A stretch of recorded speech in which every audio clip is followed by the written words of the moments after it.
안녕하십니까. 썰레발TV 썰파입니다.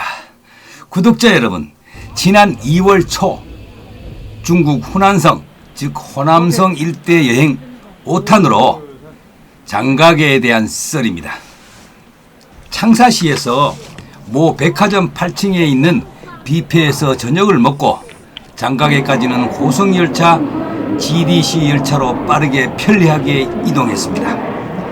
탑승 시 여권이 반드시 필요하며 2시간 정도 걸렸는데요. 버스로는 4시간 내지 5시간 정도 걸린 거리라고 합니다. 장가계 서역에 도착하여 바로 숙소인 호텔로 이동하여 쉬었습니다. 도대체 장가계가 뭐길래 왜 많은 사람들은 장가계 하는지 그 이유를 한번 알아봤습니다. 저도 장가계가 처음인데요. 그래서 가서 보고 왔습니다.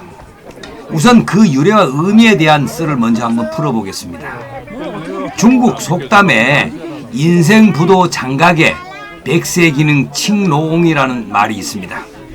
사람이 태어나서 장가계에 가보지 않았다면 100세가 되어도 어찌 늙었다고 할 수 있겠느냐라는 말이지요. 이것은 장가계가 얼마나 아름다운 곳인지를 단적으로 표현해주는 말입니다. 장가계의 의미는 장씨의 집안의 영토라는 뜻입니다.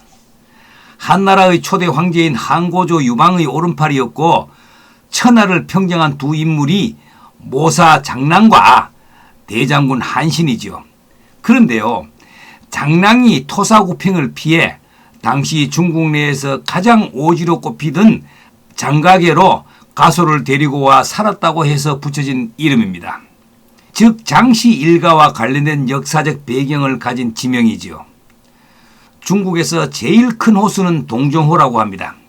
이 동정호를 사이에 두고 호수 북쪽은 호북성이라고 하고 호수 남쪽은 호남성이라고 칭하고 있습니다.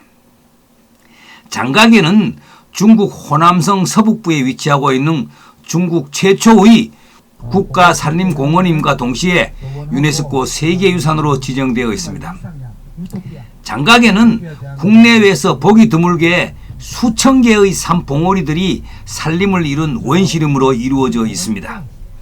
수려한 봉오리와 동굴 외에도 인적이 드문 자연 지리 조건으로 인해서 원시 상태에 가까운 아열대 경치와 생물, 생태 환경을 지니고 있습니다. 무릉원은 가장 높은 봉오리가 1334m이고 풍경구의 면적이 264km제곱미터에 달하며 크게 장가계 시의 국가산림공원, 철이현의 삭고개, 쌍쯔현의 천자산 등 3개의 풍경구로 나누어집니다.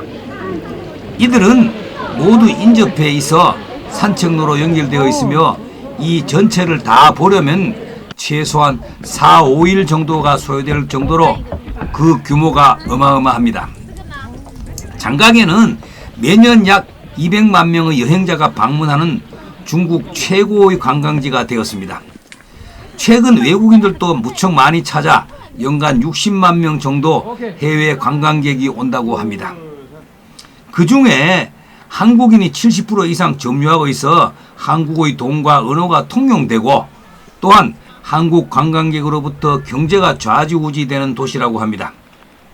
장가계는 기이한 봉오리와 천혜의 자연경관으로 죽기 전에 꼭 가봐야 할 여행지로 버킷리스트로 꼽힙니다. 특히 영화 아바타의 배경이 된 원가계로 전 세계적 명성을 얻었습니다. 형사는 화강암 지형이고 장가계는 카르스트 지형이고 무릉원은 석회석 지형이라고 합니다. 약 3억 8천년 전 이곳은 망망한 바다였으나 후에 지구의 지각운동으로 해저가 육지로 솟아올랐다고 합니다. 억만 년 전의 침수와 자연붕괴 등의 자연적 영향으로 오늘의 깊은 협곡과 기이한 봉우리, 물맑은 계곡의 자연 절경을 이루어 놓았다는 것이지요. 원래는 따숑시였는데 세계적으로 유명해지자 관광 브랜드를 높이기 위해 1994년 중국에서는 장가계시로 변경하였다고 합니다. 장가계시의 총 면적은 9,563km제곱미터이며 인구는 약 154만 명이 살고 있는 작은 도시로서 20개의 소수 민족이 살고 있는데요. 총 인구의 70%가 토가족, 백족, 묘족이고 기타 소수 민족으로 구성되어 있다고 합니다. 장가계 국가산림공원 입구에는 장가계를 세상에 알린 우관중 화가의 동상이 서 있습니다. 중국의 유명 화가로 1979년 중국 장가계 경치를 현대적 관광으로 묘사해 화폭에 담았던 화가이지요. 한국에서도 전시회를 했다고 합니다. 우관중은 장가계 풍경을 그려 출품해 많은 사람들에게 장가계를 알렸다고 합니다. 장가계는 자연의 경이로움이 가득한 여행지로 사계절마다 다른 매력을 자랑하는 곳이지요. 한 번쯤은 가 볼만하다고 결론을 내렸습니다. 중국이 자유여행으로 가기에는 살짝 난이도가 있는 여행이지만 장가계는 특히 한국인이 많이 가는 관광지라서 여행이 크게 어렵지 않은 지역이기도 합니다. 장가계 국가산림공원 내에는 개인 차량이나 단체 차량 운행이 금지되어 있습니다. 오로지 셔틀버스와 모노레일 등을 타고 이동해야 합니다. 워낙 공원이 커서 셔틀버스 이동이 상당히 많았습니다. 오늘은 장가계의 기본적인 현황과 유래에 대해서 알아봤습니다. 다음 편에 심리환랑, 금평고역, 백룡 엘리베이터, 원가계, 미혼대, 천하제일교, 하룡공원, 천자산 케이블카, 어필봉 등 여러 가지에 대해서 썰을 한번 풀어보겠습니다. 구독과 좋아요는 더 좋은 셀레발 TV를 만드는 데 큰 힘이 됩니다. 감사합니다.